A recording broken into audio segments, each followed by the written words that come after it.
Hi everyone, ಈಗ calendar related ಇನ್ನೊಂದು ಕ್ವಶನನ್ನು ನೋಡೋಣ. ಜನವರಿ 1 2002 ವೆನ್ಸ್ಡೇ ಆದರೆ ನೆಕ್ಸ್ಟ್ ಯಾವ ವರ್ಷದಲ್ಲಿ ಜನವರಿ 1 ವೆನ್ಸ್ಡೇ ಆಗಿರುತ್ತದೆ? ಸೊ ಇಲ್ಲಿ ಜನವರಿ 1 2002 ಬುಧವಾರ ವೆನ್ಸ್ಡೇ ಆಗಿದೆ. ಸೊ ನೆಕ್ಸ್ಟ್ ಬರೋ ಯಾವ ವರ್ಷದಲ್ಲಿ ಜನವರಿ 1 ವೆನ್ಸ್ಡೇ ಆಗಿರುತ್ತದೆ ಅನ್ನೋದನ್ನು ಕಂಡುಹಿಡಿಯಿರಿ. ಸೊ ಇಲ್ಲಿ ನಾವು ನೆಕ್ಸ್ಟ್ ಬರೋದು ವೆನ್ಸ್ಡೇ, ಜನವರಿ 1 ವೆನ್ಸ್ಡೇ ಆಗಿರೋದು ಸೇಮ್ ಕ್ಯಾಲೆಂಡರನ್ನು ನಾವು ಫೈಂಡ್ ಮಾಡ್ತಾ ಇಲ್ಲ. ಸೊ ಇಲ್ಲಿ 2002, ಇಲ್ಲಿ ರಿಮೈಂಡರ್ ಎಷ್ಟು 2 ಉಳಿದೈತಿ. ನೆಕ್ಸ್ಟ್ ಇಲ್ಲಿ 11 ಮಾಡಿದ್ರೆ 2013 ಆಗುತ್ತೆ.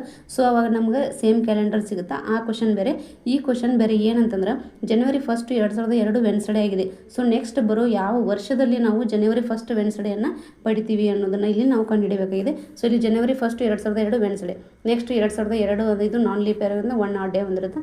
ಸೊ 2003 ಕೂಡ non leap year 1 odd day ಆಯಿತು.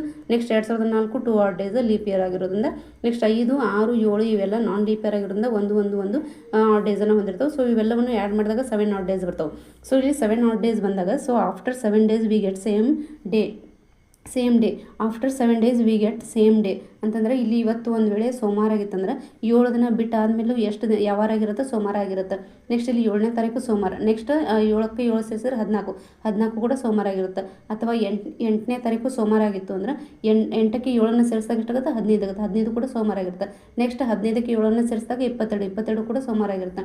ಅದೇ ರೀತಿಯಾಗಿ ಯಾವುದೇ ಒಂದು ದಿನಕ್ಕೆ ನಾವು 7 ಡೇಸನ್ನು ಆ್ಯಡ್ ಮಾಡಿದಾಗ ಅಥವಾ 7 ಮಲ್ಟಿಪಲ್ ಡೇಸನ್ನು ಆ್ಯಡ್ ಮಾಡಿದಾಗ ನಾವು ಸೇಮ್ ಡೇಯನ್ನು ಪಡಿತೀವಿ. ಸೊ ಅದು ಸೇಮ್ ಡೇ ಆಗಿರುತ್ತೆ. ಸೊ ಇಲ್ಲಿ ಆಫ್ಟರ್ 7 ಆಡ್ ಡೇಸ್, ಇಲ್ಲಿ 7 ಆಡ್ ಡೇಸ್ ಅಂತ ಏನು ಬಂದಿದ್ದಾವಲ್ಲ, so after 7 days we get same day. Therefore ಜನವರಿ 1 ಇಲ್ಲಿ 2007ಕ್ಕೆ 7 ಆಡ್ ಡೇ ಕಂಪ್ಲೀಟ್ ಆಗ್ತಾವೆ. ಸೊ ಇಲ್ಲಿ 7/7 ಮಾಡಿದಾಗ ಅಲ್ಲಿ 0 ಬರ್ತೈತಿ. 0 ಅಂತಂದ್ರೆ ಏನು? ವಿ ಗೆಟ್ ಸೇಮ್ ಡೇ ಅಂತ ಅರ್ಥ.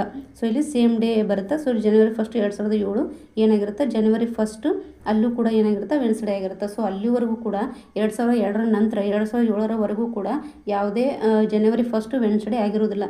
ಸೊ ಫಸ್ಟ್ 2002 ನಂತರ ನೆಕ್ಸ್ಟ್ ಬರೋದು ಜನವರಿ 1 ವೆನ್ಸ್ಡೇ ಯಾವಾಗ ಅಂತಂದ್ರೆ ಅದು 2007ರಲ್ಲಿ.